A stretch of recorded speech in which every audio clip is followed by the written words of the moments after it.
And also, the state that the materials submitted by publishers shall be available in those formats during the life of adoption, not just during the submission period. As per requested. Basically, exciting bill to basically give a signal to our school districts with our partnership with our instructional providers that we want to move our students to the digital age at some point here in the future and be able to not only offer our textbooks in book form, but also for electronic form, either e-readers, iPads, those type of things. And I'm excited about the future for this, members, because we have the ability to use the multimedia format to enhance our students' education as we go forward in the future. Grantedly, we would all be there if we had the resources to buy all these materials for our students right now. We're not there, but we are indicating to our school superintendents and districts that here in the future, as resources come available, this may be an option for classes or schools as we see it. We have to stay competitive. I made several trips overseas last year and noticed that many of the countries are already moved to this format of multimedia instruction, and we need to be able to teach our students the same way. We have some statistics, I'm sure you heard them all several times, that many of our students are very familiar and comfortable with the format of electronics. 63% of our teenagers have cell phones right now and rising. And they also say that 8 to 12-year-olds, 54% will have cell phones in the next 3 years as well. Also, I don't know. I remember my daughter going to school carrying those backpacks, the books in the backpack at kindergarten, first grade. She's in fifth now. That there are a lot of studies that show. There's one done by UC Riverside, 2004, that focused on 3,400 middle schools, that saying the weight of the backpacks due to the books are related to the back pain problems that they're reporting. So overall, we have the potential, I think, as we go forward, to use the new interactive technology to be able to appeal to the students to be engaged more in the books, potential to save, and we have the publishers here to testify and support as well, Madam Chair. Thank you, Mr. Hagman. Witnesses in support of your bill. Dale Shimasaki with the Association of American Publishers. We are in support of the bill. Currently, publishers do offer its adopted materials in digital and in print format. In the next coming round of adoptions, not only will they offer the materials in digital and print format, but the primary default format mode will be in the digital frame, and they will still offer print materials, but interactive digital materials will be the anticipated and the default program for formatting the materials in the next round of adoptions. Thank you. Next witness in support. Sherry Griffith with the Association of California School Administrators. We can move our position to support. We appreciate the author's acceptance of the amendments, including striking Section 1. With the amendments as proposed, we can be in full support, and we have always supported the goal of the measure. And so with that, we'll be officially on board. Thank you very much. Next witness. John Benton on behalf of Pearson Education, which provides a wide spectrum of both hard copy and digital materials in the marketplace. We encourage Mr. Hagman and the legislature to move forward in this area as well. Thank you. Thank you. Any other witnesses in support of Mr. Hagman's bill? Witnesses in opposition? Seeing none, the bill is before us. The bill has been moved by Ms. Buchanan. And is there a second, Mr. Williams? So just wanted the information on cost. On an individual basis, providing one in a digital form would be less money than a textbook form, but in a contract basis, is there any chance that this will cost more? I don't see it costing more in the future. I mean, just empirically, if you have to print a book and all the paper and all the resources in it, and if they're already formatting that digital format in e-reader format first, I think what we're trying to show with this bill, obviously a lot of these books are already available e-reader style. What we're trying to show is as these things come online statewide now, we want to encourage all of them to be that way. So districts have the choice to try to figure out in their instructional material monies, is there a way to fundraise for the hardware to go along with the software?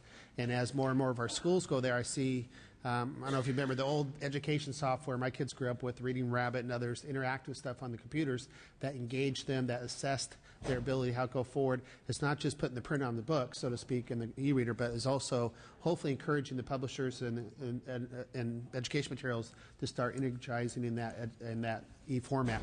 But obviously they can't go that way until we have the hardware to go along with all these great software. So hopefully this is an indication to them that we're moving forward in that direction.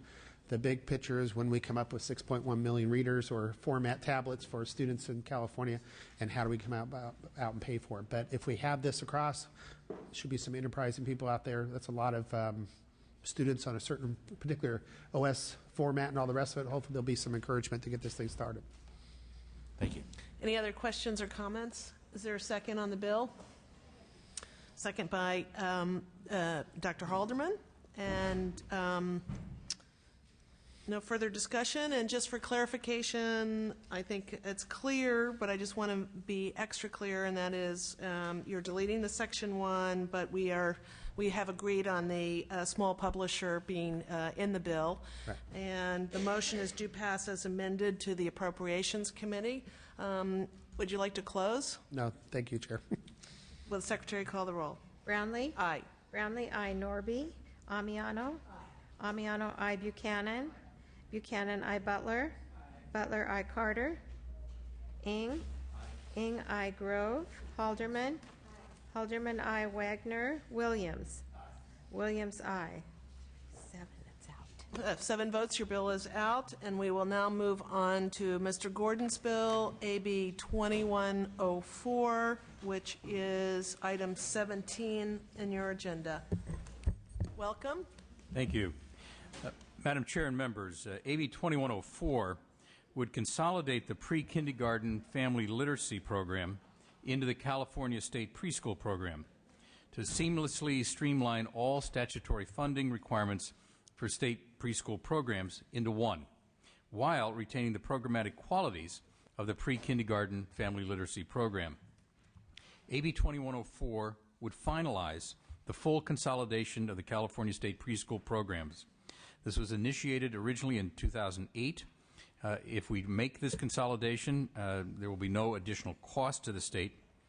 We're actually taking this last step to remove the obsolete pre-kindergarten family literacy program statute to create a singular, high-quality preschool system.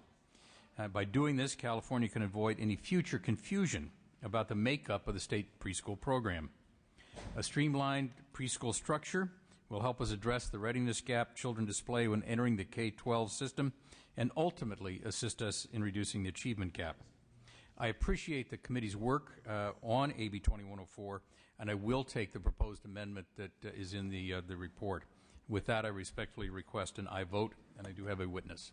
Thank you. Very good. Mr. Gordon. Witnesses in support.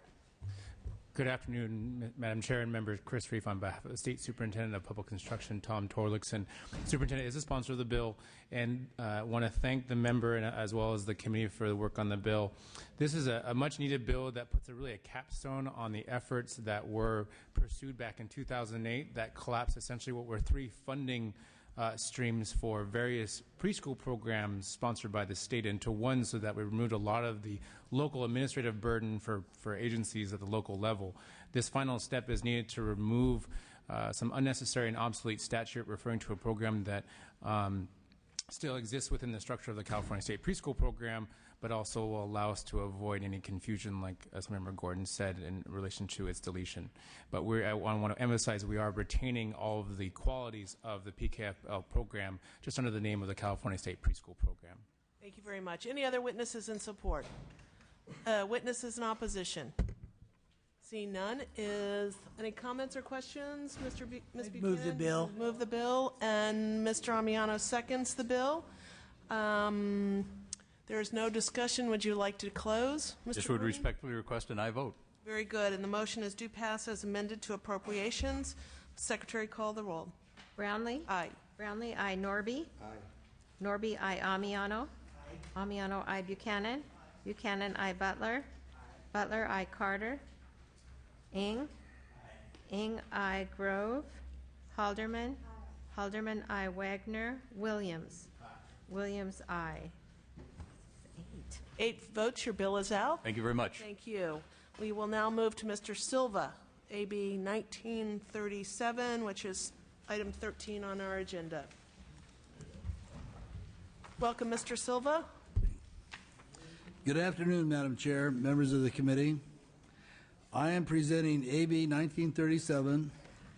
This measure is a conforming measure. It brings California in line with the federal law. It will give clarity to school sites on how and when they may use and access student records. Currently, there is some confusion as to when a school administrator may allow pupil personnel records to be used by a third party for specific, legitimate purposes, educational purposes. I appreciate all the work that the committee has done on this, and I accept the committee staff's recommendation amendments. I have with me Mr. Mike Kilborn here, representing the sponsor, the Orange County Department of Education. Thank you. Welcome. Thank you. I'm Mike Kilborn, representing the Orange County Department of Education. We're sponsoring this bill. We look at this bill as basically a declaratory of existing law.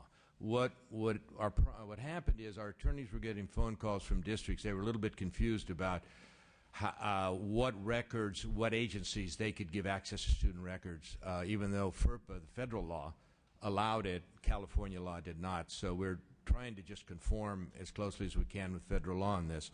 I want to assure the committee that in no way are we giving access in this bill to anyone that doesn't have access now under federal law, nor are we opening up any files that they don't have access to right now. So that's pretty much the bill. I'll be happy to answer any questions.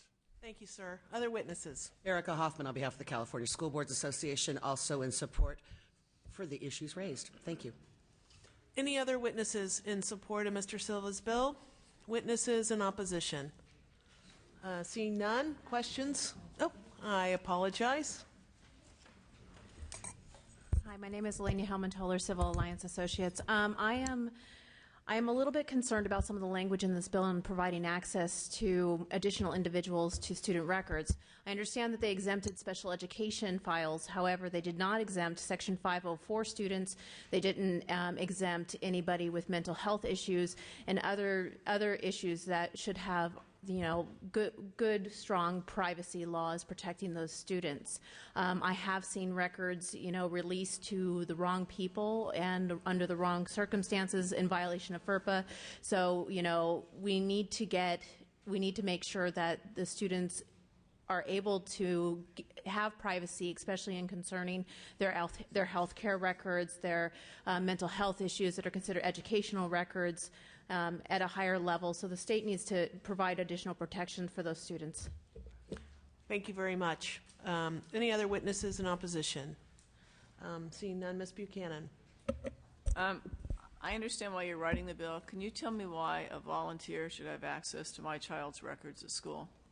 Well, I'm not, yeah, I guess probably under the language age, I know they probably do. But keep in mind two things. One is we have moved, under the author's amendments today accepted from the committee, we have moved over to the permissive side. So the districts have absolute control who gets into those files. I understand that, but if I have a child in a school district, why should that district give permission to a volunteer to see my child's record? I don't know the federal law well enough, but I will assure you of this. I will look into that. If there's an issue with that, I frankly agree with you on that. And I think that that's something that maybe we may want to take a close look at. Yeah. I think student records are sacred, so to speak, you know, and there are certain obligations we have in our schools now, but I can't support it knowing that you're giving access to volunteers in schools to... Yeah, actually, we're not expanding the access. That would be available to them right now under federal law, so that may be still something we want to look at. But not under California law. Right. And I believe California has the ability to have... We could limit that, absolutely. Law. So they do not have that available to them now, and I do not believe that it's appropriate for volunteers to have access. Yeah, to student we will definitely take care of that. We'll take care of that. moving forward, We'll take care of and that. That's hopefully not a problem. We'll be able to support it when it comes Sure, to the floor. absolutely. So you're agreeing to delete the language of volunteer? Correct. Thank you. Any other questions or comments? Seeing none, and so, Mr. Silva, I heard you say that you accepted our three amendments. Yes, I did. And now accepting a fourth amendment, which would be the deletion of volunteers. Volunteers. And I Very do good. agree with Ms. Buchanan. Very good. Is there a motion on the bill? Moved by Dr. Haldeman. Is there a second on the bill? Is there a second on the bill? I will second the bill. And the motion is due pass to Assembly Judiciary Committee. And Mr. Silva, do you have any closing remarks? Just that as a classroom teacher for 28 years, I do feel that student records are sacred and they must be protected. And I feel this will add protection to that. Very good. Thank you very much. Will the Secretary call the roll? Brownlee? Aye. Brownlee, aye. Norby? Aye. Norby, aye. Amiano? No. Amiano, no. Buchanan? Okay, Buchanan not voting. Butler? Butler not voting. Carter? Carter, aye. Ing? Ing, aye. Grove? Halderman? Halderman, aye. Wagner? Williams? Williams, aye. 6 votes. 6 votes. But your bill is up. Thank you. Thank you very much. Thank you. Very good. Mr. Bradford, AB 2008, which is item 15 on the agenda. Thank you, Madam Chair and members. I'm here to present AB 2008.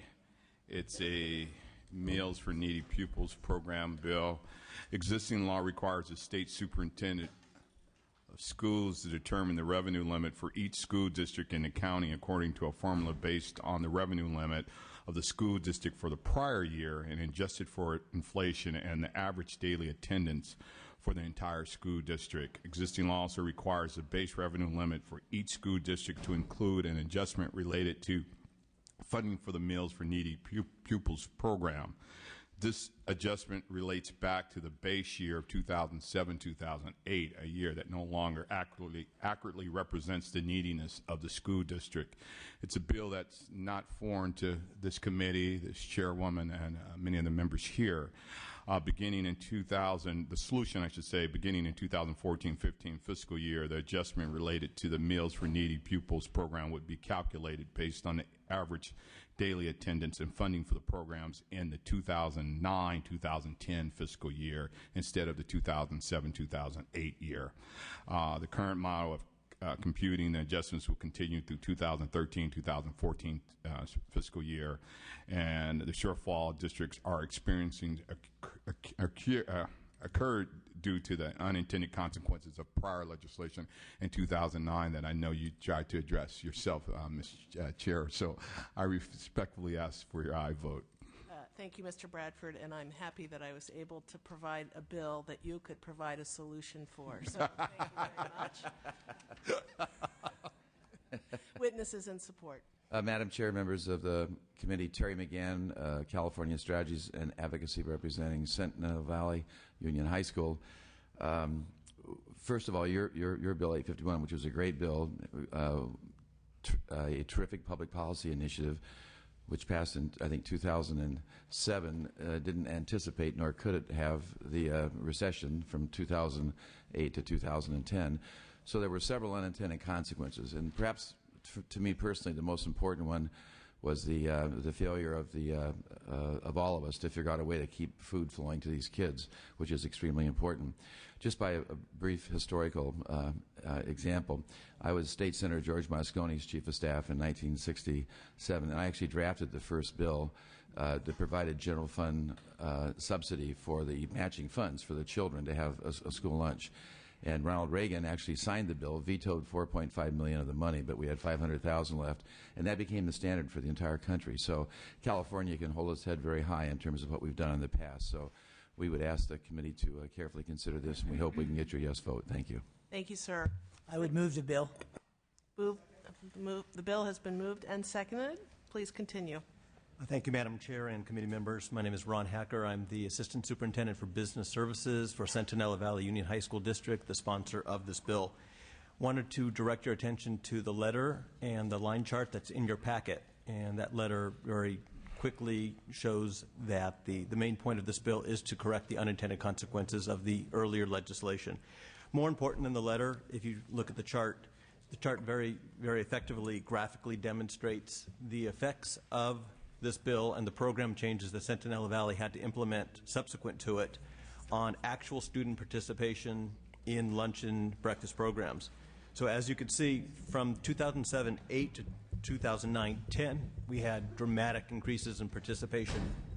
A big part of that was due to the declining economy and the fact that more students needed to take advantage of these programs. If you follow the chart across, it shows what participation really should be. However, with the passage of AB 851 and with the program changes that Centinela has had to implement since then, you've seen not dramatic, but significant changes and declines in participation, and we do forecast those to continue. We just aren't able with our budget to offer the services and the lengthy nutrition period and lunch periods that we were able to offer before with additional funding. And because of that, although students aren't being denied a meal, many of them aren't taking advantage of the program because they don't have the time to eat. And it's just very unfortunate when you see an area that has, in some schools, a 93% percentage of free reduced. You see those students not taking advantage of a program because they only have 8-9 minutes to eat. The trends are going to get worse. The nutritional regulations that we're going to be required to implement over the next few years, which are all great and everyone supports those, are going to cost a tremendous amount of money. And we're willing to do that, but we're struggling to find the money. On top of that, there's a whole bunch of negative perception with school lunch programs due to Jamie Oliver and some recent headlines relating to meat. I'm not going to go into that, but that's going to continue. The pink slime, exactly. Those trends are going to continue, and we're going to come under fire, rightfully so, to provide better food, to go away from the processed foods to things that are more wholesome, more natural, and that is the direction. But those items are very expensive, so we're going to need the funds to bring in the proper food, to bring in the proper resources, equipment, and facilities to do the right thing for kids. The final point that I want to make is, with those proper resources, we can go beyond providing these valuable services to students in our own district. Centinela Valley in particular is currently providing meal service to 2 charter schools in the area, and we're looking at next week signing a contract which will add an additional 3 charter schools. These are schools that do not have the capacity to provide a wide variety of nutritious meals to their kids. So we're providing a very needed service, and we want to do that, but we need the proper funding. That being said, I urge an aye vote on this. Thank you. Thank you, sir. Any other witnesses in support of the bill? Witnesses in opposition?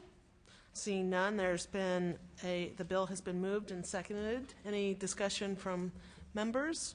The motion is due pass to appropriations. Mr. Bradford, would you like to close? I thank the committee for hearing this bill, and as stated, it will provide schools not only opportunity to provide nutritional meals for students, but provide those students who are without, and sometimes breakfast and lunch is the only meal some of these students will receive in the course of a day. So I respectfully ask your aye vote. Thank you. Will the secretary call the roll? Brownlee? Aye. Brownlee, aye. Norby? Norby not voting. Amiano? Aye. Amiano, aye. Buchanan? Buchanan, aye. Butler? Butler, aye. Carter? Carter, aye. Ing? Ing, aye. Grove?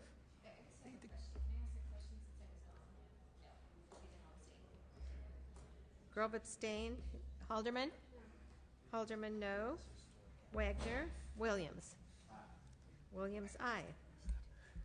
6, 7. You have 7 votes. Your bill is out. I should have 8.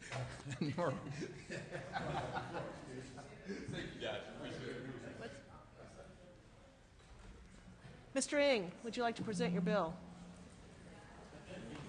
Mr. Ing, AB 1594, item 3.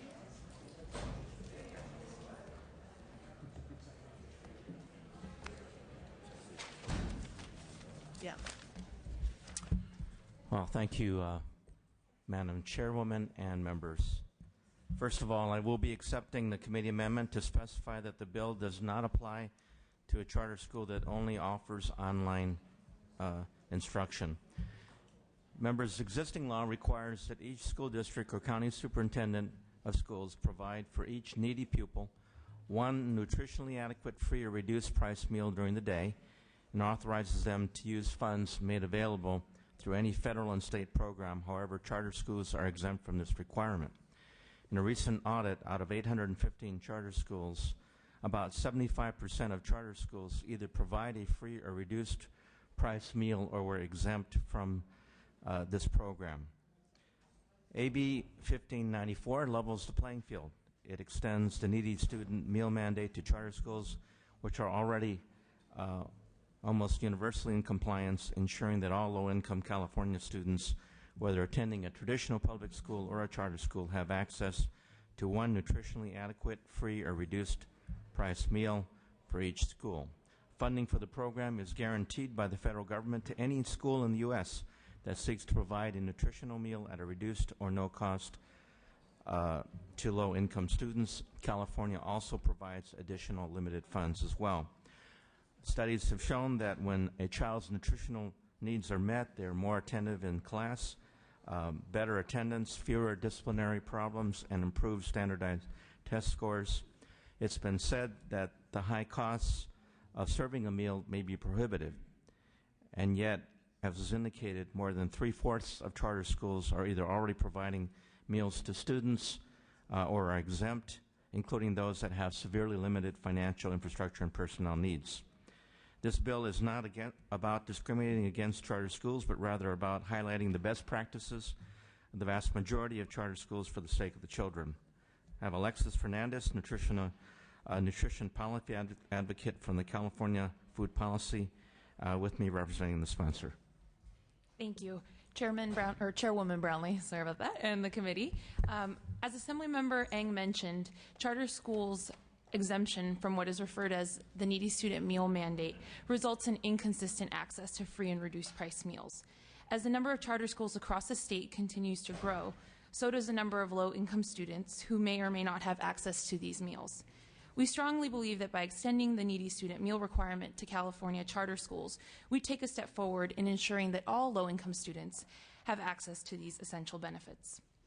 In addition to speaking to the need for 1594, I'd also like to quickly address a few concerns that have been raised about the feasibility of implementation.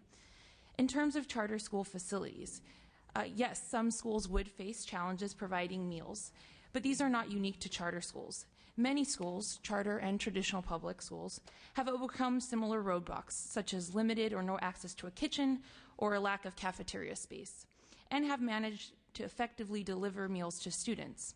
While some creative thinking may be required, solutions do exist, and there are plenty of models out there to make this work. In terms of cost and affordability, the full federal meal reimbursement is available to all charter schools and covers the general costs associated with providing meals, such as labor, facility upgrades, administration, and the cost of food. There are schools in California, large and small, rural and urban, charter and non-charter, that successfully manage a meal program within the existing reimbursement structure. Some go above and beyond, offering healthier options that exceed the nutrition standards. AB 1594 provides an opportunity to make sure that every low-income public school student has access to the benefits provided via school meals, and therefore is ready to learn, grow, and achieve. No student should be faced with a lack of resources as basic and essential as a school meal because of the type of school they choose to attend. Thank you for your time, and I'm happy to answer any questions. Thank you. Next witness in support. Hello, Chairwoman Brownlee and members of the committee. Thank you so much for your time. My name is James Ceballos, and I'm currently a junior at Benito High School. I work constantly with a group of 44 teens from 12 very different high schools around San Diego County in a program called Hand Up. We strive to break the cycle of hunger by organizing food drives, military distributions, food pantry volunteer sessions, community events, and spreading advocacy in the best way we can. I hope that you will enjoy and understand the importance of Assembly Bill 1594 after hearing my testimony. There's something amazing that happens at almost every elementary school in California around 12 o'clock. One student described to me the excitement of it all, noting that the lunch bell acted like an alarm telling him that it was Hungry Hippo time. The pure joy and happiness that kids experience when they get a nutritious meal can be witnessed 5 days a week at my neighborhood elementary school, Discovery Charter, which I attended, and where all low-income students are able to receive a free or reduced price lunch that is of the same quality as students that pay for it at the regular price. But as I walked around and continued talking to several students, I became curious and asked them if they had ever known of one of their peers not being able to afford a lunch because they didn't have the money. Surprisingly, everyone gave me that same look.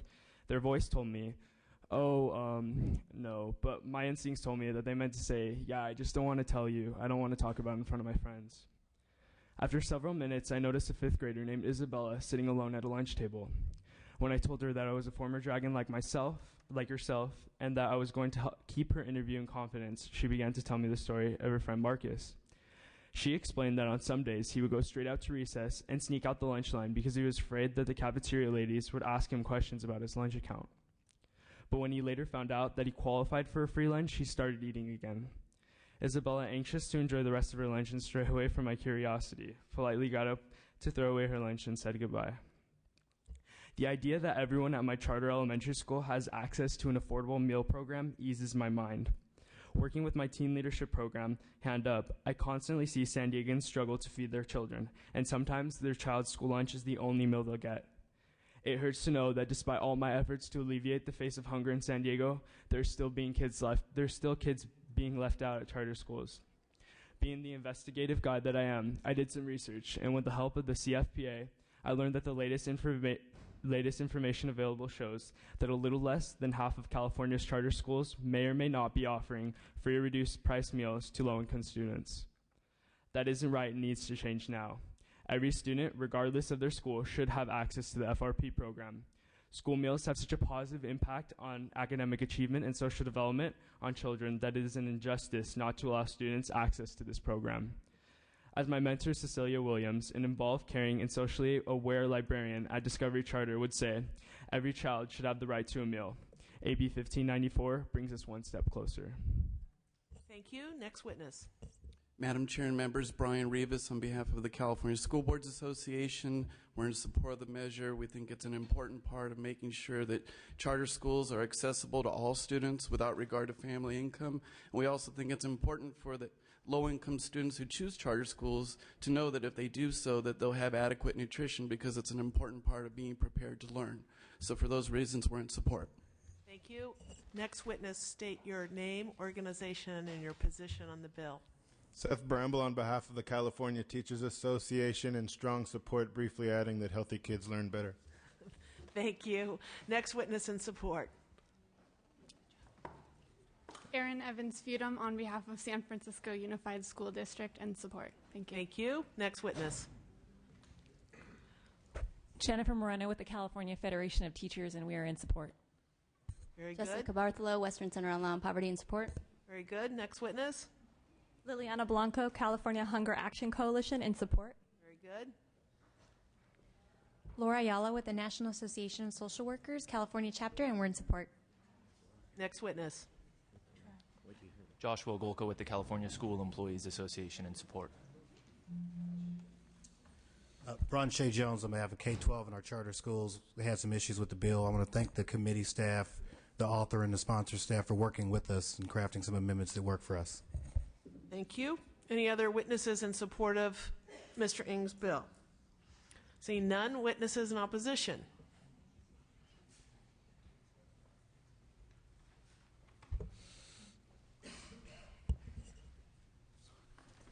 Shall we dance? Thank you for the dance. Ernie Silva for Sciatec, the Dropout Recovery High School. We've talked with staff and worked with Mr. Ng's staff. We are opposed unless amended. I just wanted to clarify what our issue is.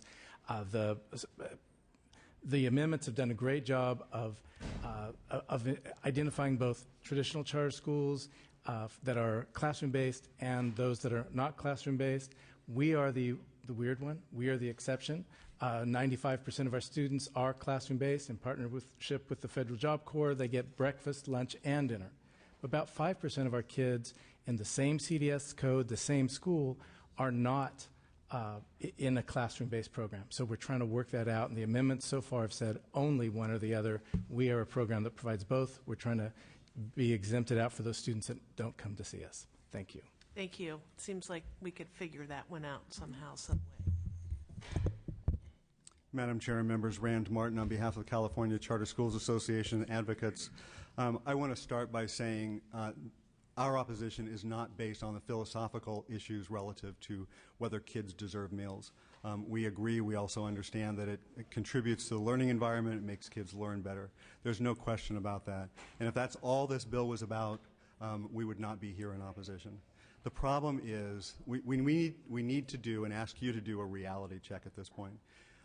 The Bureau of State Audit's report that is very well outlined in the analysis, has been talked about by the proponents, does give us an interesting snapshot of what's happening in charter schools relative to provision of meals. What it does not do is provide us any empirical data on which to base any decision. In fact, the BSA audit concludes that the problem is, at this point, really is about knowing what's out there and how widespread the issues are, what charter schools are and are not doing. Unfortunately, it's now being used as if it was a research report that was released. I've heard references to 75% of charter schools are providing free and reduced lunch. That may be true, but it may be 90%. And basing it on the Bureau of State Audit's report is not an accurate way of assessing what's going on out there. What the BSA audit report did very effectively was identify what the challenges are to charter schools, some charter schools, in providing free and reduced lunch. The biggest one is a facility issue. Many charter schools remain in non-traditional environments. Church basements, strip malls, any number of places where they can find, in office parks, where they can find to provide an education. Those places don't necessarily lend themselves to a kitchen facility, especially a kitchen facility that meets California's and local counties' very stringent food safety and environmental laws. Let me give you one example of what's happening to one of our members out in Rockland. We have one of the highest ranking schools in the state in terms of API scores, and they are running into a problem financially because their county, Placer County, is insisting that even though they don't cook a meal and provide it, that because they are handing it out to the people, to the kids, they are a caterer, and as a result have to meet the county's and the state's food safety laws, which is going to add $250,000 in facility costs to their kitchen. That's only handing out a meal. And that, I will admit, is an extreme example, but it is an example of what happens if a bill like this is created. And, you know, I certainly appreciate where the sponsors are coming from. We would love to work with them to help find best practices and help find solutions to our charter schools so that they can afford to do this, they can find ways to do this. But we can't deal with it cavalierly, we can't deal with it blithely, and we cannot deal with it with a mandate that covers everybody and ends up putting many charter schools in an impossible situation. I mean, it's one thing to send a very important message about feeding kids. It's another thing to make that message end in a failure on the part of charter schools that just cannot meet the requirements. Let's find ways to get the charter schools into facilities where they can do this. Let's find ways to get them so that they can meet the codes. Codes are very stringent. You cannot hand out lunches out of igloos. You have to have even if you're just handing out cold lunches, you have to have some base obligations under current law relative to what you have to meet. Again, I just want to close by saying we agree with the intent. We agree with finding ways to provide kids. We invite, as we did 3 years ago when we first met with food policy advocates, we invite them to work with us to get best practices out there and find ways to fix this for charter schools, but don't impose something on them that many of them cannot do. So on those grounds, we oppose the bill. Thank you. Any other witnesses in opposition? Seeing none, Ms. Buchanan. Yeah, my granddaughter attends a preschool in a church basement, and those kids that are there all day in the full-day program get a meal. In our school district, most of our schools do not have prep kitchens. They have their central kitchens that deliver foods to the sites. Very few have that anymore. And, you know, we've seen a flurry of charter school bills over the last year or so. Some you've supported, some you haven't, some others have or haven't. And, you know, a lot of talk about, do charters cream students or this or that, and I don't know what all those answers are, but I don't believe a barrier to attending a charter school should be hunger.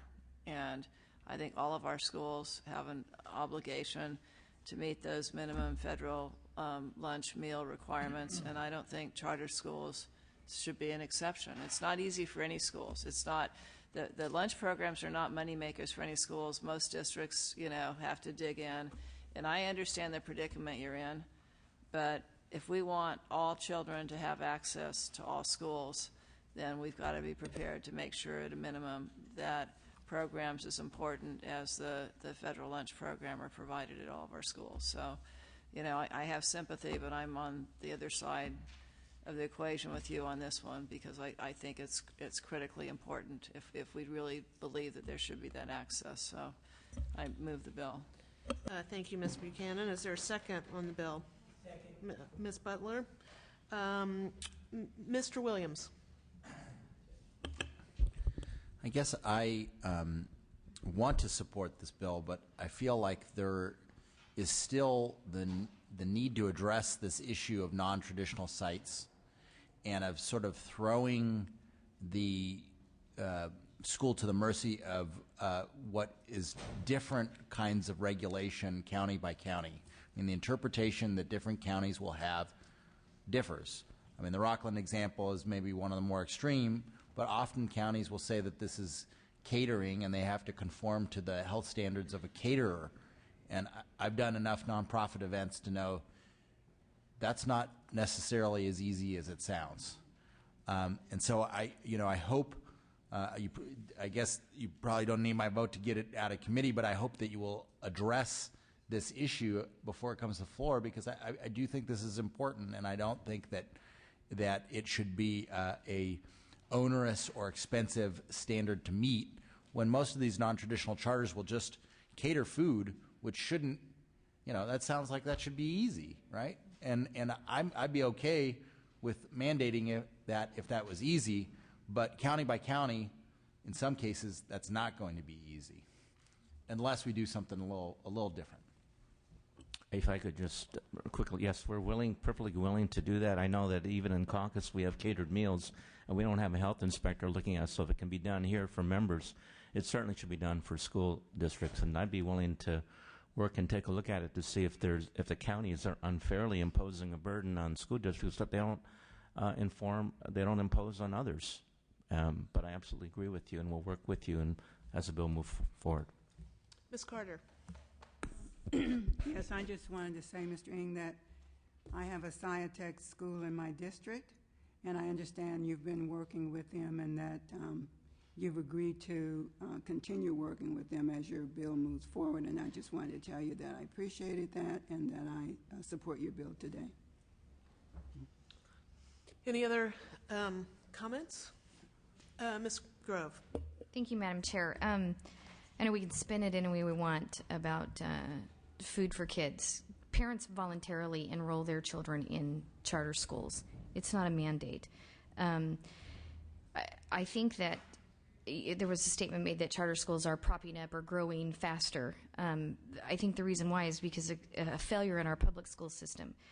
I think this bill is a complete attack on the charter school system. I think that if it was, especially the independent ones and not the dependent ones, I think that if this was a public school bill, that there would be some type of cost of reimbursement, because I think that CTA and everybody that supports unionization and things like that of schools would be opposed to this if it did not have some type of reimbursement.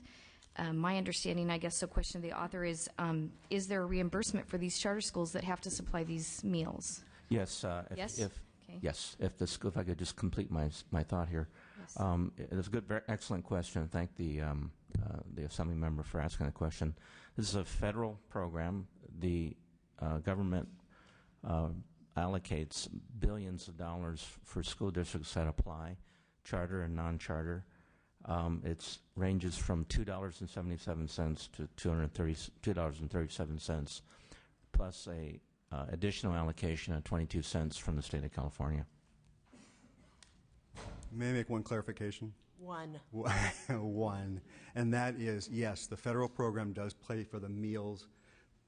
Charter schools do not get mandate reimbursement, so all the other costs associated with delivering it are not reimbursed. Thank you. Any other comments or questions? I will say, as a closing comment from the chair, is I'm very supportive of this bill, and I do believe that there's a value judgment here that we're making, and the value judgment is we need to ensure in all California public schools, whether they are charter schools or traditional public schools, should have access to a meal if they need it. And I do not believe that this is an attack on charter schools. I think we heard the Charter School Association agree with the need, trying to figure out the right pathway, but not agreeing or disagreeing that all children should be fed. And I just want to remind people that charter schools are indeed public schools. So, Mr. Ng, I want to tell you, thank you very much for bringing this bill forward.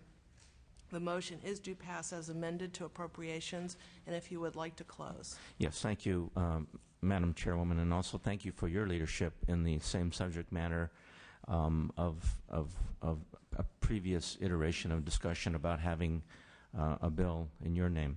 I just want to close by thanking my colleagues, all of you, for your very well-intentioned and informed comments. As to the issue of costs, yes, we are sensitive to that. And there are many schools, public, charter, and otherwise, that are challenged. And we want to make sure that if they accept the subsidies from the federal government to provide the meal, that they are absolutely able to serve that with as least burden as possible. And I'll work with anyone that has any ideas about that. Secondly, we are exempting out schools that offer instruction online or schools in which the student is going to be elsewhere. We're going to absolutely work with the individuals that have brought that to our attention. Finally, the federal government does guarantee the money to every school district that wants it. This is not a bill against charters. Charter schools, it's a bill for kids. And why should we leave money on the table or food in the icebox when children are involved? Respectfully request an aye vote. Thank you. Will the Secretary call the roll? Brownlee? Aye. Brownlee, aye. Norby? No. Norby, no. Amiano? Aye. Amiano, aye. Buchanan? Buchanan, aye. Butler? Butler, aye. Carter? Carter, aye. Ng? Aye. Ng, aye. Grove? No. Grove, no. Halderman? No. Halderman, no. Wagner? Williams? Williams, aye. No. Oh, I'm sorry. Williams not voting. 2, 4, 6. 6 votes. Your bill is out. Thank you. And we'll move on to Mr. Fong, AB 1857, which is item 10 on the agenda.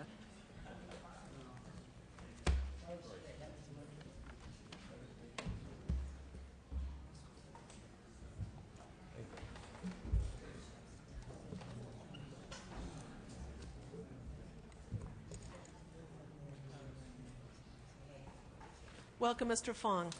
Thank you, Madam Chair and members. First, I'm accepting the committee's amendment as suggested in page 4 of the analysis.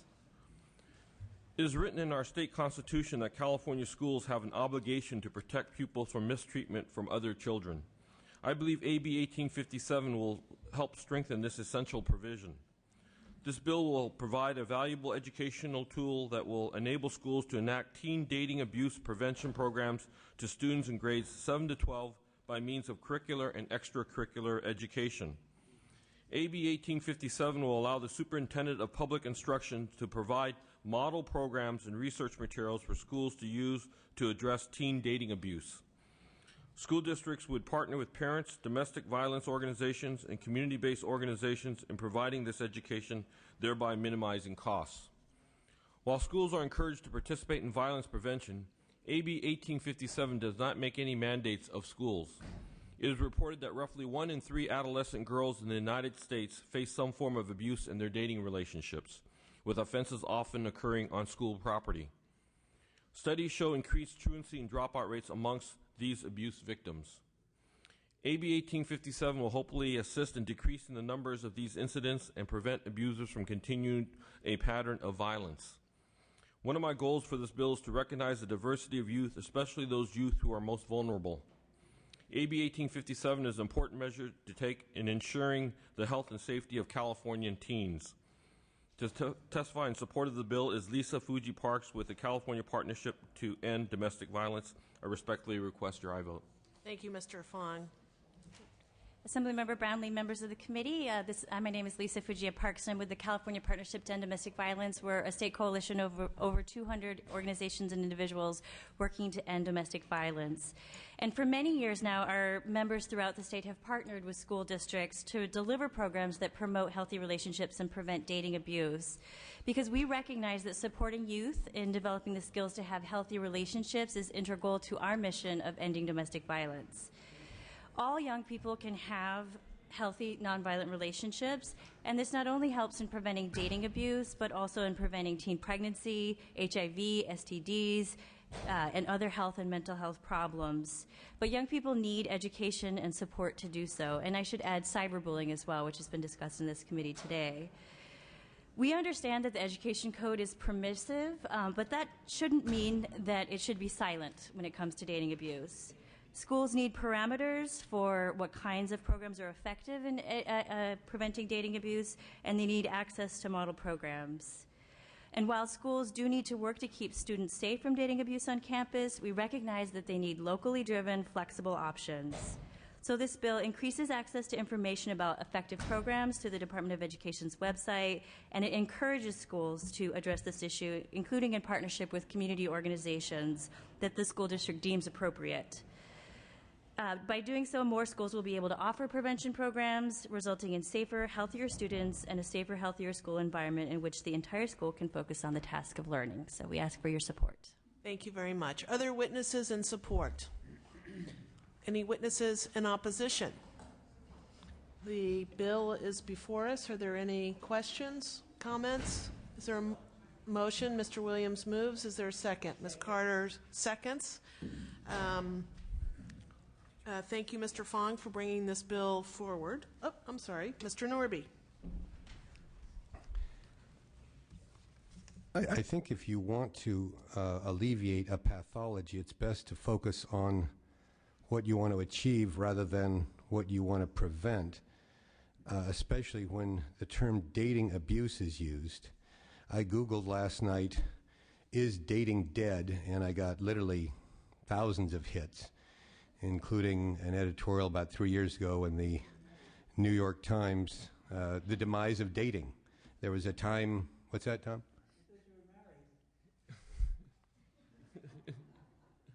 Yeah, I am. Okay.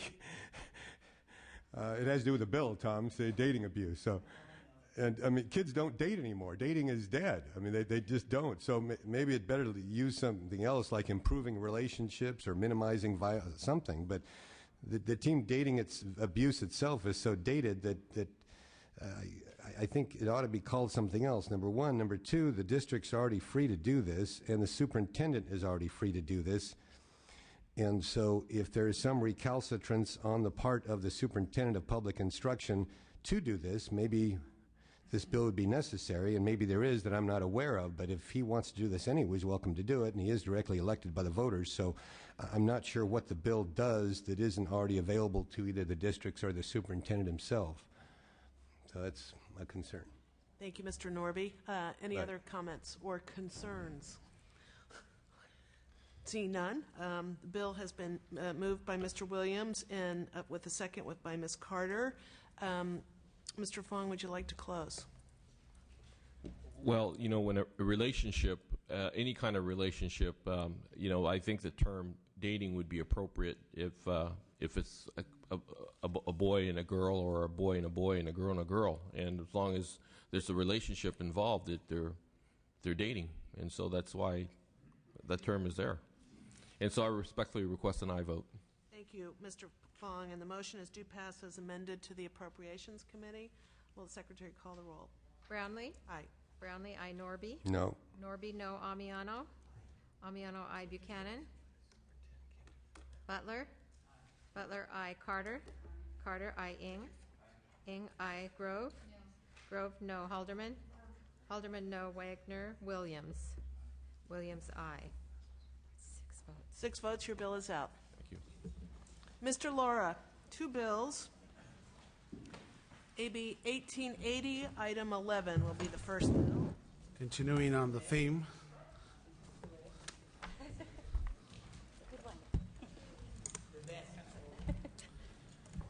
Save the best for the last. Madam Chair and members, AB 1880, the Teen Dating Abuse Prevention Act, will ensure our schools have the tools they need to respond to teen dating abuse in middle schools and high schools by incorporating dating abuse policies and procedures into safety school plans and in training offered to school districts. Before I go on, I'd like to say that I'm happy to take the committee's amendments outlined on page 4 and 5 of the committee analysis. The Center for Disease Control states that approximately 1 in 4 adolescents report verbal, emotional, physical, and sexual dating violence each year. Sergeants are passing around copies of reported cases of teen dating abuse fatalities throughout California. As you can see, there has been at least 23 teen dating abuse fatalities in the last 4 years, most recently in my district in Southeast High School in the city of Southgate, where Cindy Santana was brutally stabbed by her estranged boyfriend. And over 20 teen dating abuse fatalities just in the last 3 years. Dating abuse affects both male and female students, and a substantial number of dating abuse incidents occur in California's middle school and high school campuses. When school districts don't take a stand on dating abuse, it continues and escalates, threatening the safety of students and staff, distracting students from learning, and compromising their entire school climate. According to the Attorney General's office, the Department of Education, compared to non-victims, victims of teen dating abuse are more than 6 times likely to have carried a gun to school, almost 4 times as likely to have been threatened or injured with a weapon at school, 3 times as likely to have been in a physical fight on campus, and 3 times as likely to have damaged school property. The Attorney General's office and the Department of Education joined together to label teen dating violence as a preventable epidemic and released a report on its impact on school safety and academic achievement. Additionally, in 2008, Attorney General's office suggested that the school develop a comprehensive school-wide plan in response to teen dating violence and sexual violence in our school setting. The plan was never implemented on a statewide level. As a result, there is a severe lack of uniformity when it comes to schools addressing teen dating abuse, with many schools not addressing the safety risk at all. While AB 1880 could be seen as yet another mandate put on schools, we believe that it would actually ensure that schools have a plan in place to address dating abuse so they reduce their potential risk of liability. In California, a school may be liable under tort principles for student-on-student assault, including sexual assault, if the school provides inadequate supervision. As in the case of 2003, California's 5th District Court of Appeals upheld a lawsuit that determined that Panama Buena Vista Union School District was liable for sexual assault that occurred on a campus before the class because the assault occurred in the school's watch while the student was entrusted to a school's care. It was substantially caused by a school's indifference toward the dangers posed by failing to adequately supervise its students, and the court found that the school district owed the student on a duty of care to protect him from the foreseeable assault. The outcome of the case was that the school district owed the boy's family over $2 million. When the schools do not appropriately address dating abuse, they can increase, obviously, their liability. AB 1880 is consistent with the recommendations of the Office of the Attorney General, as it will remedy gaps in the existing law, and it would ensure that our schools know how to recognize, prevent, intervene, and respond to teen dating abuse. 20 states have passed past school-based teen dating abuse laws. California should address this preventable epidemic and do the same. I am proud to have the support of such diverse entities as LAUSD, the Police Officers Research Association of California, and the American Academy of Pediatrics. With me today to testify in support of AB 1880 is Micah Sasaki, dating abuse survivor and now dating abuse prevention officer, educator, Lisa Fuji Parks, representative from the California Partnership to End Domestic Violence. Thank you, Mr. Laura. First witness. Hi, my name is Mika Sasaki, and I live in Will you San be Francisco. sure and speak into the microphone so we can all hear you? My name's Mika Sasaki, and I live in San Francisco. My first relationships in high school were emotionally abusive and controlling. My previous boyfriends had told me where I can go and who I could hang out with, and they constantly yelled at me and called me names if I didn't do what they told me, and this became normal for me. Now I know what I didn't know then, that the nature of abuse is that without intervention, it escalates over time. My next relationship was with a young man who, after 3 months of dating, broke into my home, broke my belongings, stalked me at school, and severely beat me. I had to have a restraining order placed on him, but it didn't stop him from harassing me at school and at my home. There were days that I couldn't sleep and I was constantly living in fear. The worst part about it is that it affected my education. My ex-boyfriend was arrested recently and was convicted of 2 felonies regarding our domestic violence case. And I know that I wasn't the only one in my school dealing with these issues. At my high school, I had friends who were dealing with abuse in their relationships as well. I saw abusive behavior from boys and from girls, and these behaviors spilled out into the hallways, into the lunchroom, and even occurred in class. As young people, we didn't necessarily know better. And while, of course, it's the parents' responsibility to teach their children right from wrong, the fact is that students spend up to 40 hours a week or more at school, and teachers witness a lot that parents don't. And parents rely on schools to protect their children from harm when they are on campus. Aside from a few caring counselors and health center staff, teachers and the school administration were largely silent about the dating violence and abuse. When victims of dating abuse do come forward, other students accuse them of being a snitch. Victims end up feeling that no one will have their back. AB 1880 will make a huge difference in the lives of students in California. It makes sure that schools don't ignore dating abuse on campus, and it will help connect victims to support. It will also help offenders whose behavior often escalates without intervention. Thank you. Thank you, and thank you for sharing your stories. Next witness. Hi, my name is Lisa Fuji Parks. I'm with the California Partnership to End Domestic Violence, the sponsor of this bill. I'm actually going to read the testimony of an administrator who was here earlier and had to leave. My name is Lauren Schwecke, and I'm an administrator with the Sacramento Unified School District in the area of Student Family Support Services. The scope of my work includes district oversight of school counseling, mental health, social emotional learning, and other support services. I have worked on behalf of children for over 20 years, and I have had the opportunity to learn about dating abuse directly from the young people with whom I've worked, as well as from the many school staff that have expressed concerns about these issues to me. A substantial number of dating abuse incidents do occur on school campuses, and these threaten the safety of both students and staff. Yet all too often, because most schools do not define dating abuse, they do not prohibit it, they do not have policies in place to respond to these incidents, dating abuse incidents go ignored. Dating abuse is one of the most overlooked forms of violence. But just like any other form of violence on campus, dating abuse can be prevented. Adopting and implementing dating abuse policies will be beneficial and practical for school districts, even in a tough fiscal environment. Model policies exist, and free resources and low-cost measures have been proven to be effective. California was once a leader in dating abuse prevention, but now is beginning to lag behind. While California has taken steps to strengthen school responses to peer-to-peer bullying and other forms of violence, the Education Code has a serious gap when it comes to dating abuse. AB 1880 will remedy these gaps, making schools safer for everyone, and I ask for your support. Thank you very much. Any other witnesses in support? Brianna Pittman with Planned Parenthood Affiliates of California.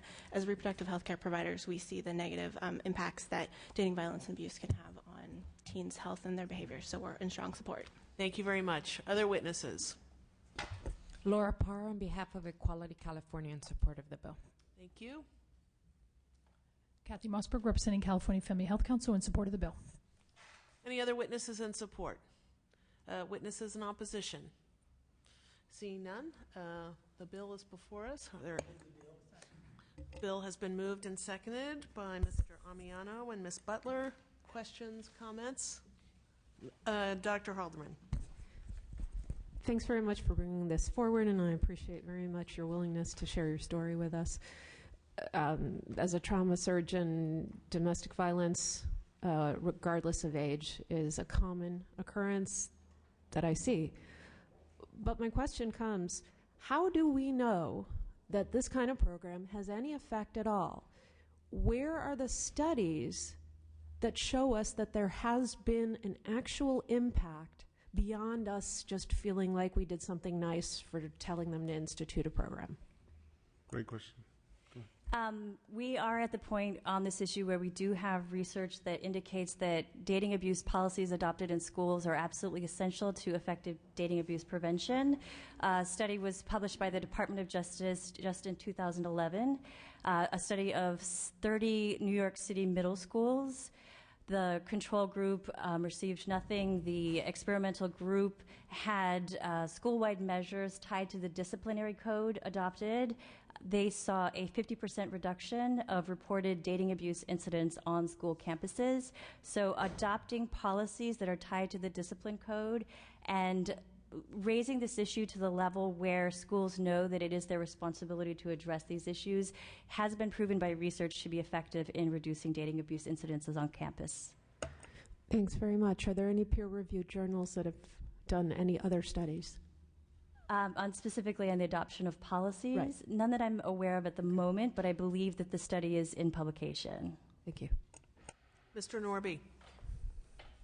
I taught a health class in high school, and there was a chapter, I remember, on something having to do with emotional health, mental health, and relationships, which are tied in, of course, with our emotional and mental health. So my concerns about this bill are our school districts can do this now. They don't need more mandates from the state. This is either an unfunded mandate or a mandate which will be funded at the expense of other class time and other subjects, and I'm not sure what those other subjects would be. What's that? Oh, okay. I'm a little confused, too, because the definition of dating abuse and violence that was passed out here includes verbal and emotional abuse, and that is very, very broad. I've talked to kids who've been in tears because the prom date dropped them the night before the prom, and he had the car and all that, and she dropped him for some other guy, and to him that was the end of the world. And I sympathize with that, but I don't know if that rises to the level of somebody actually committing a crime and injuring somebody physically, which is already a crime. And then I also hear about dating abuse on campus. Kids, of course, don't date on campus, but they can abuse somebody that they are in a relationship with. But at the same time, I've said this so many times, I'll continue to say it, before we talk about epidemics of school violence, schools are safer now than they've ever been. I mean, violence on campuses is down considerably if you look at any statistics talking about schools. And so I would just hesitate for people to continue to talk about how violent and dangerous our schools are when the facts show otherwise, and that also lessens the public's willingness to continue to support public schools if we continue to talk about how bad and how violent they are when it just isn't the case. So I think that the districts are fully capable of doing this now, and I'm reluctant to support it for that reason, but I'm happy to hear any kind of response. Thank you, Mr. Norby. Any other comments or questions? Well, I certainly would like to applaud the author and thank you for bringing this bill forward. I think there are times, particularly over the last few years, where we've been pretty cautious about mandates and trying to mandate more for districts. But this is a case, I think, where the mandate is very, very important. And I think by virtue of asking school districts to provide policies to prevent dating abuse is very, very important, and your bill further defines what that is. And so this is a very, very important bill, and I will be supporting it. Would love to be a co-author on the bill. Thank you, absolutely. And if you have any closing remarks. Respectfully ask for your aye vote. Great. The motion is due pass as amended to appropriations, and will the Secretary call the roll? Brownlee? Aye. Brownlee, aye. Norby? No. Norby, no. Amiano? Amiano, I. Buchanan? Butler? Butler, I. Carter? Carter, I. Ing? Ing, I. Grove? Halderman? Halderman, abstain. Wagner? Williams? Williams, I. 6. 6 votes, that bill is out. Great, thank you. Move on to AB 2193. Madam Chair, members, first I'd like to thank again the committee staff for working with our office, and I accept the amendment suggested by that committee on pages 3 and 4 of the committee analysis. AB 2193 will prevent long-term English learners, ELTELs, from falling through the cracks of our educational system. AB 2193 will also equip parents and the California Department of Education with the information necessary to ensure long-term care English learners have full access to a curriculum that meets their language development needs. According to a recent study, 1.4 million English learners are enrolled in California's public schools, grades K through 12. A survey of 40 California school districts by Californians Together found that of the English language learners enrolled in California public schools, for more than 6 years, an alarming 59% stagnant low levels of English language proficiency. This subgroup of English learners is growing and is often referred to as the 6-plusers, English as a second language lifers, or English learner lifers. By no fault of their own, more than 12% of English language learners may have gone through the entire school invisible, placed in mainstream classes without any language development services.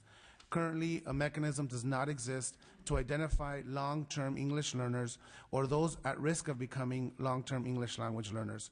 Absent of a mechanism to identify these students, school districts and parents find it difficult to track whether English learners are making adequate progress toward English proficiency, provide appropriate and timely interventions to prevent an English learner from becoming a long-term English learner, and monitor the students' English proficiency and academic progress.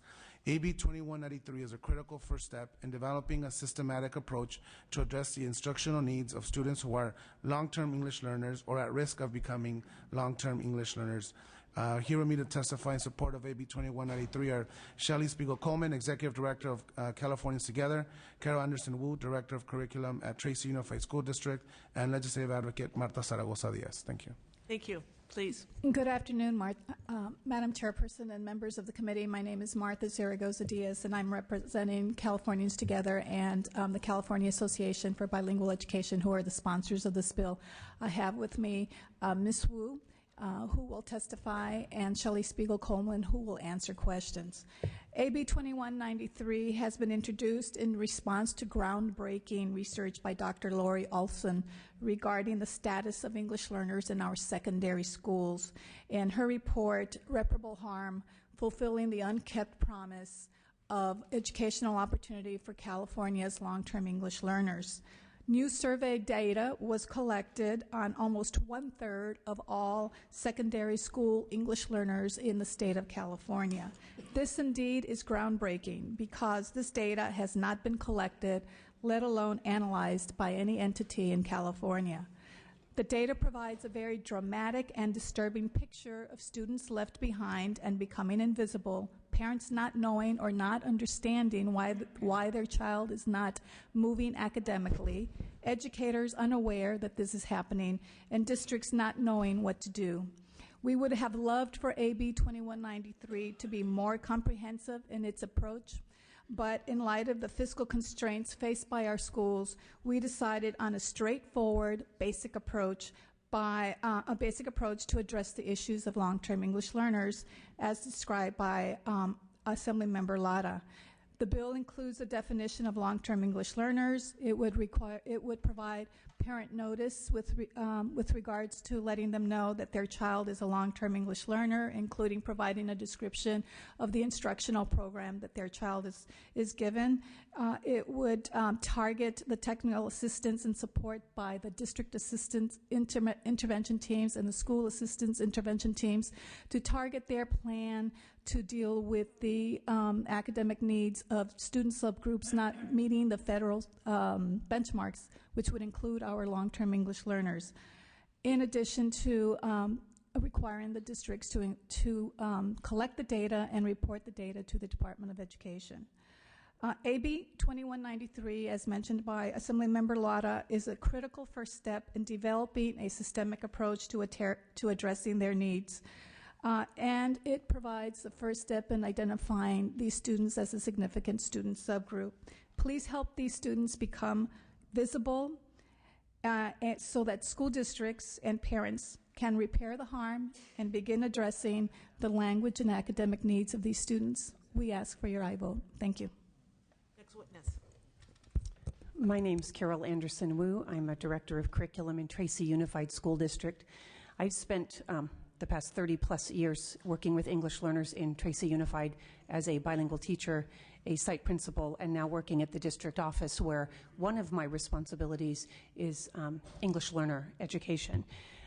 I have always known that there were different English learners, but it is really only in the last 2 years that I have recognized long-term English learners as a separate subgroup of the English learner student population. And that was when we, in our district, decided to submit data for Lori Olson's study on reparable harm, and then avidly read it when it came out. The look at English learners and the data on English learners was a bit challenging to pull that data out because they are not designated separately in our student information system, but with manipulation, we were able to pull it out. And I've worked with teacher groups and administrative groups in my district to analyze that data and really look at what's happening with our English learners, and recognizing that the data on English learners in Tracy is very similar to the state as a whole. We have large numbers of long-term English learners in our high schools that we are failing. That has caused us then to really look at our programs for English learners, to pay attention to English learners in the different individual groups in which they belong, and redesign our programs in order to better meet their needs. And that's an ongoing process. We're still working on it. This legislation would help us, number one, by providing a common definition for long-term English learners. The definition we adopted in our district is slightly different. It's close, but a little bit different, and having a uniform definition across the state would certainly be helpful as districts look to identify this group of students and better meet their needs. Having the opportunity to look at student data on English learners and specifically look at long-term English learners allows us to have a better view of what their needs are and what we need to do in districts in order to meet those needs. We can look at API scores for the English learner subgroup, which is the big group, the whole group. We can look at AYP scores, and in many districts, mine included, that's a subgroup that is not meeting the targets that we've established for them, and they're not achieving at the levels that we know they can and should be achieving. But we need to do a better job, and we need more tools available to us to be able to analyze that data, to be able to determine exactly what it is that we need to do and where it is that we're failing. I think additionally, we started, as Reparable Harm did, looking at our students in middle school and high school, but also recognizing we needed to look long before that, because by the time we're looking at them in middle school and high school, they are long-term English learners with a whole set of issues that goes with that Dr. Olson does a wonderful job of describing in Reparable Harm. We need to start looking back in our preschool kindergarten programs and through elementary to ensure that we are monitoring the progress of our English learners and identifying students that are struggling and making sure we're putting programs into place to do that. And we need across the state, I believe, to have a consistent way of identifying those students so that we're all talking the same language and working towards the same goals. So for that, I ask your support for AB 2193. Thank you very much, and thank you for what you do every day in school. Next witness. Sherry Griffith with the Association of California School Administrators. We also agree with the comments made by the previous speakers. We had a supportive amended position, and actually the amendments on March 20th address what we were suggesting, which is to tighten up that definition for long-term English learners. So with that, we're very supportive. We also do agree that we need to have a uniform definition. We are seeing significant challenges for our secondary students, particularly because of the dynamic in which you have students attending 6 and 7 classes a day, very, very different than a self-contained classroom for the early grades, and we think that we need to start to create those identifiers for our high school teachers and our administrators. We particularly like the idea that for those districts under program improvement, corrective action, in which they are given additional funds for corrective action, that we begin to identify what they need to do in their reform plans for the long-term English learners. Our only technical suggestion to the author would be on page 3, lines 18 to 25. You may want to consider making the assessments more generic in terminology, because as we change to Common Core and the new language proficiency exams, we probably won't want to use the previous exams, and that's just a technical suggestion. Absolutely. We'll definitely consider that. Thank you very much. Other witnesses in support?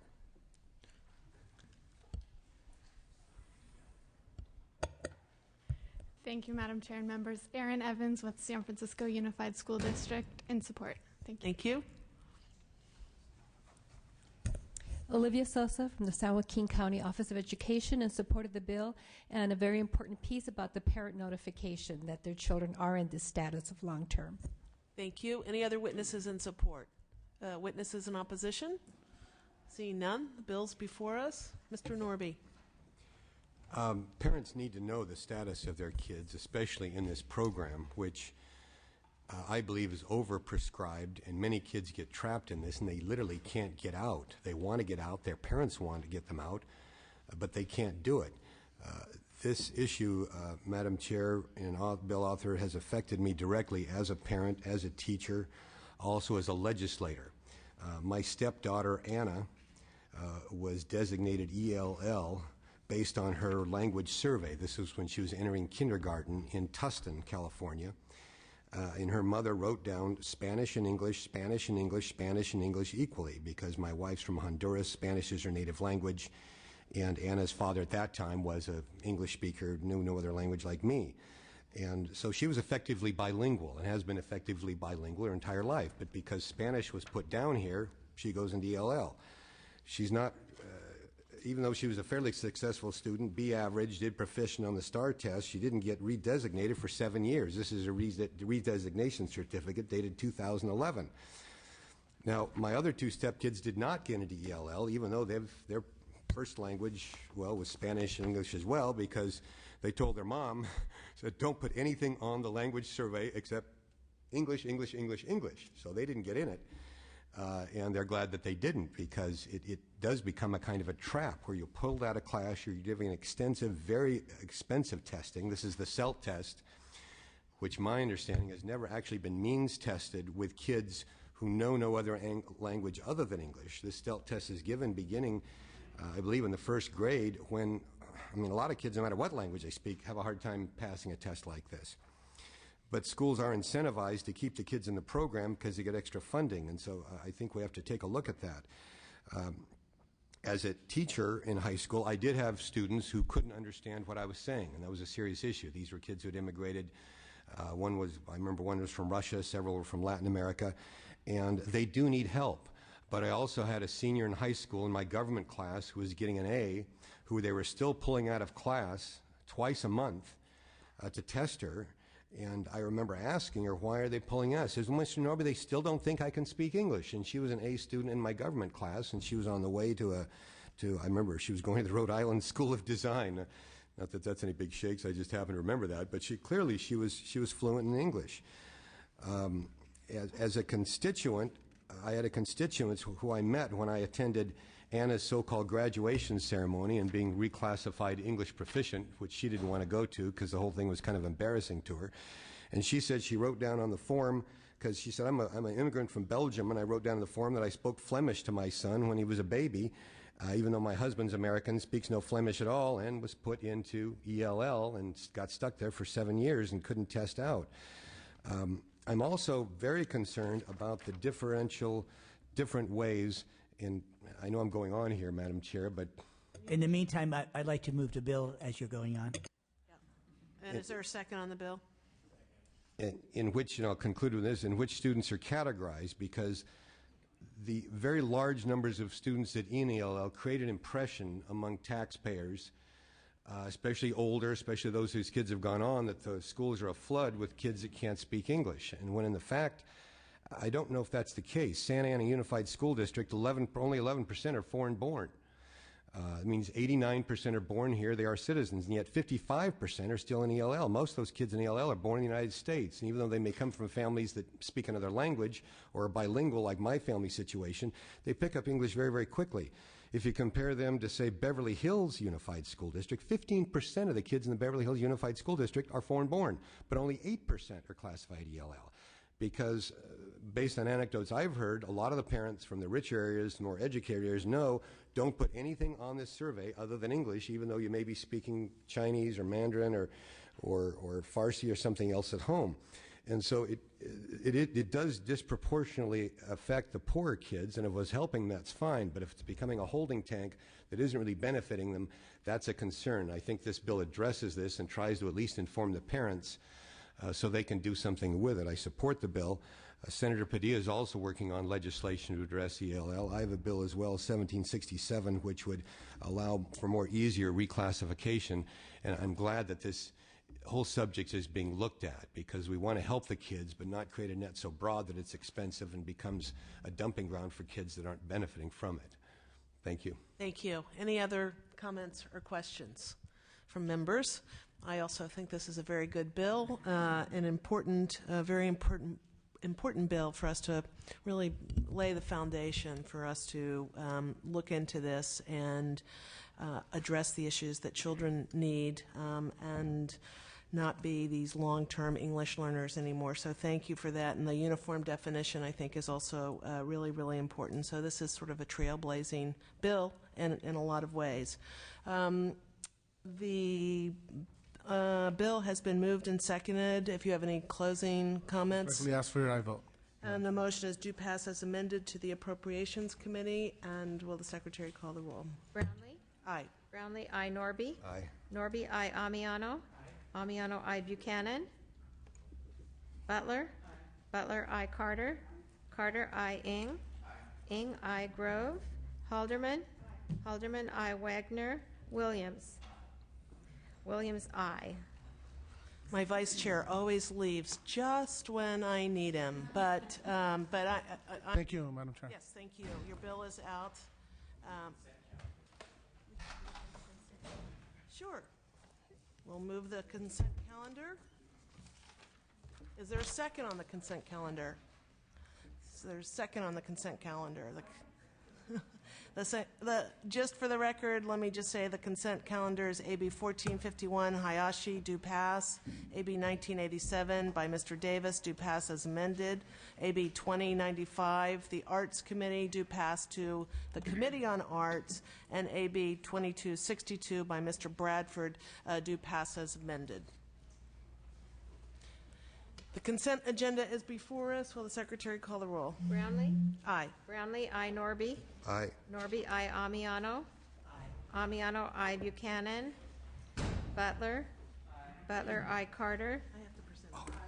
Carter, aye. Ing? Ing, aye. Grove? Halderman? Halderman, aye. Wagner? Williams? Williams, aye. The consent calendar is out. We will now hear AB 765 by our chair. Teacher leaders. 1765, yes.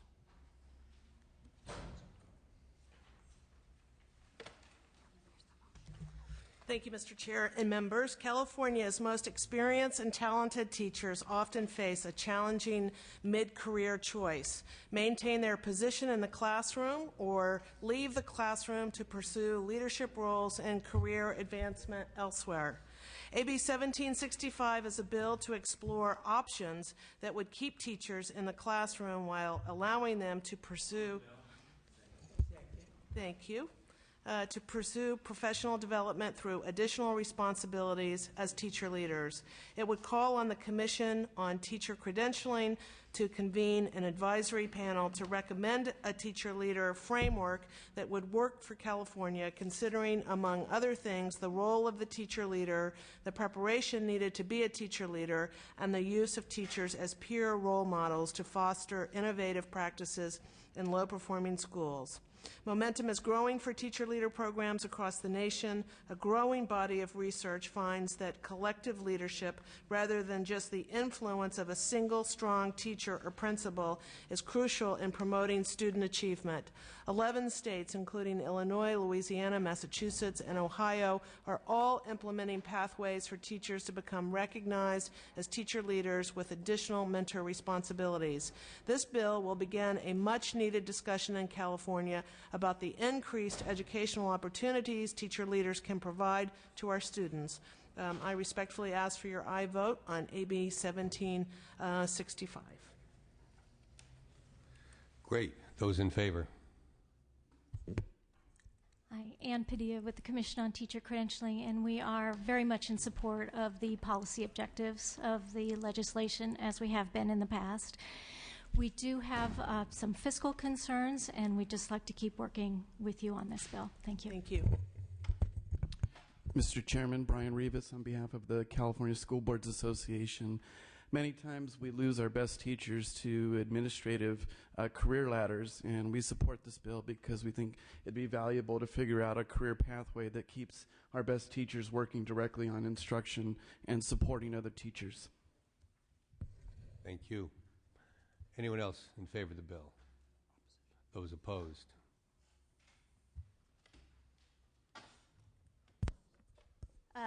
Good evening, I guess it is. Jennifer Wada on behalf of EdVoice. We are not opposed to the bill.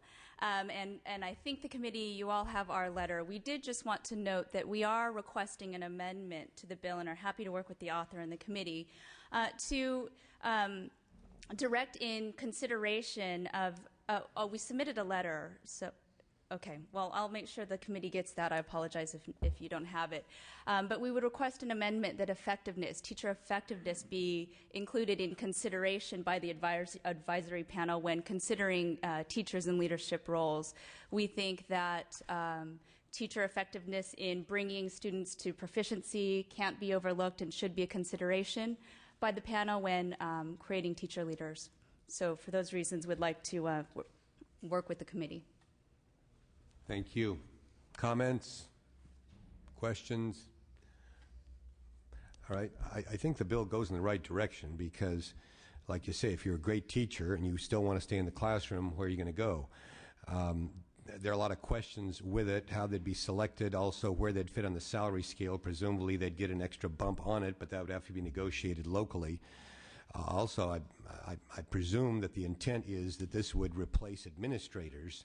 And since a lot of these leader teachers would be doing the evaluation of other teachers, site visits, mentor teachers that a lot of times now the vice principals do, that you would have more teachers relative to administrators on a campus, which is, I think, what we want, because some schools tend to be heavy with administrators, not as much classroom teachers. And this gets more to the idea that teachers are helping each other, because for a struggling teacher to have a fellow teacher come in and visit and help you means a lot more than the vice principal coming in for 20 minutes every semester and writing out some comments. So there are concerns about this. Certainly we want effective teachers. I think that goes without saying. If that has to be written in, fine. But I do support it and support the direction it's going as a former and maybe future teacher as well, depending on what I do after here. Other comments or questions? Is there a motion? Oh, summarize if you would, please. Well, I thank you, Mr. Norby, for your support, and I absolutely think that instructional leadership is what we're driving for here, and principals many times are not instructional leaders. They're great managers of campuses, but not instructional leaders, and we're looking for those experts, leaders, mentors, to help every single day in the classroom in terms of quality instruction, and that's what we're aiming for, and I would respectfully ask for your aye vote. Motion and a second. Eng moved and I seconded. To do pass to appropriations. Roll call, please. Brownlee? Aye. Brownlee, aye. Norby? Aye. Norby, aye. Amiano? Amiano, aye. Buchanan? Buchanan, aye. Butler? Butler, aye. Carter? Carter, aye. Ing, aye. Grove? Halderman? Halderman, aye. Wagner? Williams? Aye. Williams, aye. The bill's out, and stay tuned because we still have, I think, some bills, or at least one bill, 2 bills on call. Thank you. Sorry we didn't go right.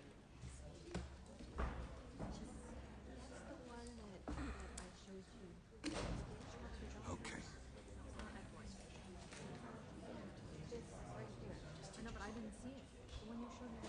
Well, the local school boards will determine that, and the principals know that teachers. So who will? Well, sure, it has to be determined by negotiation. No, the salary schedule will be negotiated. Whoever meets the educational requirements will become the teacher. What are the 2 bills that are on call? She says you just go take more college classes, or it's determined by. Yeah, 1732. Yeah, hold on just 1 second. Let's just hold on here. I'm sorry, what is it? Item 4? Okay, and what else? I just have one notation for a bill on call. 1811. Okay. Well, I'm going to call these, and because the vote needs to be on the record, and then we can add on to anything else after that. Okay. So we have. I don't think it'll be today. It may be. I don't think so. I don't know what the amendment. Of what? 1732 is just straight due pass. Who is it? I can't. You're breaking up. Call back. I'm in a hearing right now. Yes, due pass is amended to approach. 1811. Okay, what am I missing? Okay, she's just going to take up the. Okay, I apologize for a little delay here. So the first bill on call is AB 1732 by Ms. Campos. The motion is due pass. And will you call the absent members? Norby? Yes. Norby, aye. Butler? Aye. Butler, aye. Grove? Wagner? Yes. So Buchanan from not voting to aye. So, yeah, 3, 6, 9, it's 8. 8 votes, so that bill is out. And the last bill on call is AB 1811 by Ms. Bonilla. It's due pass to the Appropriations Committee. Will you call the as amended? Norby? No. Norby, no. Carter? Aye. Carter, aye. Grove, Wagner. Buchanan, do you want to change from, okay, Buchanan from not voting to aye. To aye. 3, 6, 7. That's 7 votes, and Ms. Bonilla's bill is out. And I think with that, if any other members need to add on to anything, we can do that now. Otherwise, this meeting is adjourned.